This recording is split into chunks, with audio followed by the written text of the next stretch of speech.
Hey guys, so as you can tell by the title, today I have another small hamster cage video for you guys. I've done a few of these in the past and everybody really seems to enjoy them, so I thought I would go ahead and do another one today. So I went on Amazon looking for some of the most bizarre hamster cages I could find. Unfortunately, it's not that hard to find really bad hamster cages for sale, and the one I found today is pretty bad. So I actually went ahead and opened the box when it came, and this is how it came. It didn't actually come in a box, just the shipping box, and then it was just wrapped up like this. So before we put this together, I just want to tell you a little bit about the cage according to the Amazon listing, because every time I do a video like this, I know it will still happen even though I mention it. Everybody tells me that I'm dumb because this is obviously a travel cage or like a cage to use while you're cleaning your hamster's normal cage. And while most of these cages can be used for that purpose, according to the listings, they're usually a full-time cage. So let me just read you a few of the main points from the Amazon listing, and then I will go ahead and assemble the cage. So I got this cage on Amazon. It was like $19, so at least it was pretty affordable. I will be returning this cage after the video, so I'm not supporting the company. But this is an acrylic hamster cage with water bottle, run wheel, climbing ladder, food bowl, and then it says small cage for guinea pigs, rat, gerbil, chinchilla, hedgehog, sugar glider. Obviously it's not good for any of those animals, but it's way worse for some animals. Like imagine putting a chinchilla in here. So they're just trying to use tags to get attention.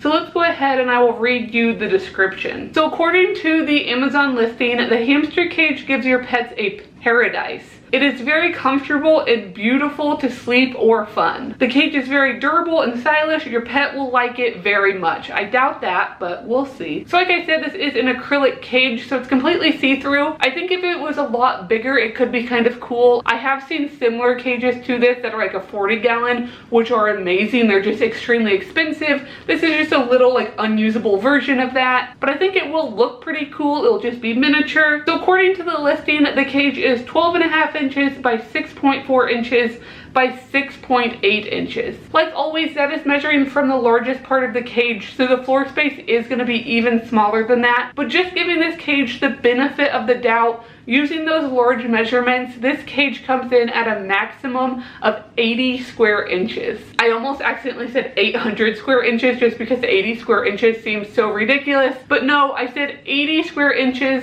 If you guys have been on my channel, I'm sure you know that in general, a lot of people recommend the minimum to be 450 square inches. Most people try to aim closer to around 650 square inches or like a 40-gallon breeder aquarium, but the absolute minimum you should be shooting for is 450 square inches, and this one is 80. So this thing makes a critter trail look like a mansion. So just going through a couple more of these, I know you guys don't want to hear me blab for too long and you want to see the cage. It just says it's safety and comfortable. It has all the daily necessities they need. It has a special design. It provides an interesting habitat. It's beautifully designed to make your kids feel at home. So those are just a few facts about the listing of this cage. Now I'm gonna go ahead and move you guys and let's assemble this thing so we can take a closer look. All right, so here's everything it came with. This thin part is the acrylic itself of the cage.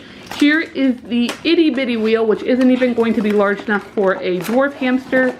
So this is basically the same wheel that I receive in all of these little cages. Not even, I think I said not big enough for a dwarf, obviously, not even big enough for a robo hamster. It is very, very small. Let's see, make sure I get the wheel connector. And then over on this side, I'm sure this tape is going to be really loud. I swear the tape on these cheap cages is always more durable than the cages themselves. Okay, so after sitting here and struggling forever, I realized I have scissors laying right beside me. Let's go ahead and cut this open and see what else it comes with. I'm guessing that this is the food dish. So this is a little tiny food dish. It is actually glass, which I'm surprised it's glass. That's probably the nicest thing the whole cage comes with. It is really small, but you don't need to feed your hamster that much every day anyway, if my camera would focus. So it does come with a little glass food dish. Here is the little water bottle. Once again, it's small, but you should be giving your hamster fresh water pretty frequently, so it doesn't need to be that big. So there is the water bottle, and now it is time for the cage itself.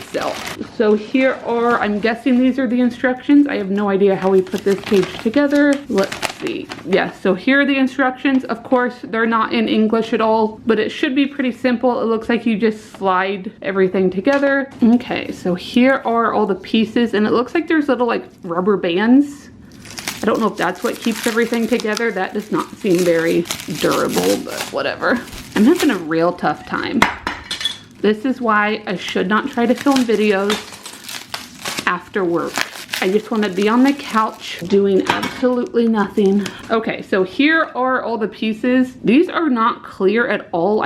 Maybe is there a protective film on them? No. So these are really scratched and look absolutely awful. I think you can tell on the camera how bad they look, hopefully. They're definitely not clear, and it's definitely not gonna be cute. So let's see if I can figure out how to actually put this together.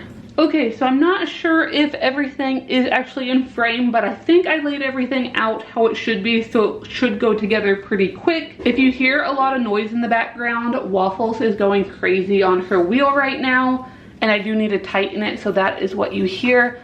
So first I'm going to slip this together, and then I guess I just use this rubber band to go over it. The instructions don't really show how you use these, but I have a little bit of common sense sometimes. So I'm just going to put this together according to the pictures. I think it should be pretty simple. I feel like a cage this big, like, can't be that hard. I say that and then it's gonna be completely wrong.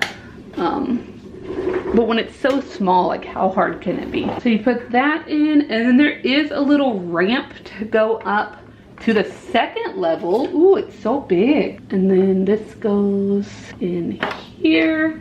If I can get it in here right after I say it's not difficult. Let me secure all of these. Okay, so the second level is on. Now it's time to add this side. Hopefully, oh, I'm not in frame, am I? I'm so bad about not being in frame. Thank you if you're still watching. And then we'll go ahead and add the last of the main sides.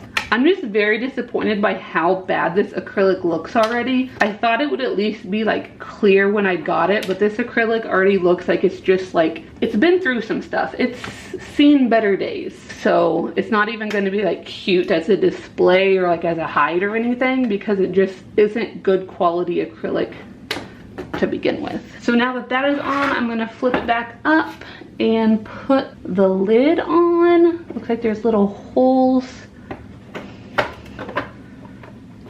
like that, and then it shows a little piece to hold the lid on. I think it's this little plastic piece. I'm not really sure. I'll try that in a second. But then the last piece is this little part of the door, which goes down here. If I could put it on right. That's so weird.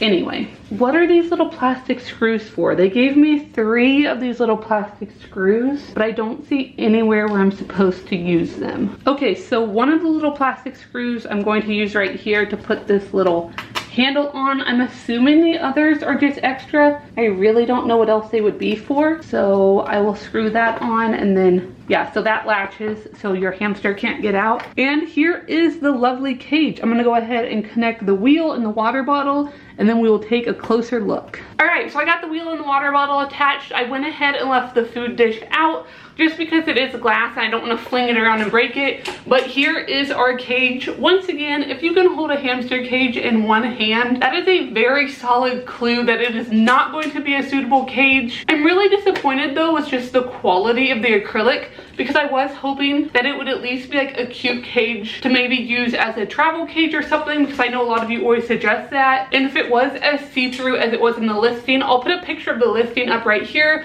so you can see what I was expecting it to look like. That definitely does not look like this at all. This is just a cloudy mess. I'm sure if I rinsed it up a little bit, I could get some of the scratches off, but once you scratch acrylic, it doesn't really ever go back to being completely clear, so I think this is a little past its prime. But yeah, imagine a hamster living in this full time. The wheel, like I said, isn't even big enough for a robo, and if you notice, there's only about 1 inch under the wheel, so you're gonna have an inch of bedding in this cage at the most. There is this little second level up here, which I guess gives you more space. I don't know what they're going for with that. And then there's also this really weird door down here. So this whole top does open so you can move this little latch and then the whole top comes off, which is a pretty nice feature even though you don't really want to be grabbing your hamster from above all the time. And this cage is pretty small, so you can't really put your hand down and get underneath your hamster. But then it also has this little secondary door, which I find really weird.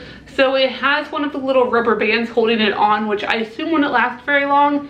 But then it's just this little tiny hatch that opens up. It's only about an inch or an inch and a half tall. I'm not sure if it's so you can just like open it up and dump out the bedding, because you can only put an inch of bedding in here.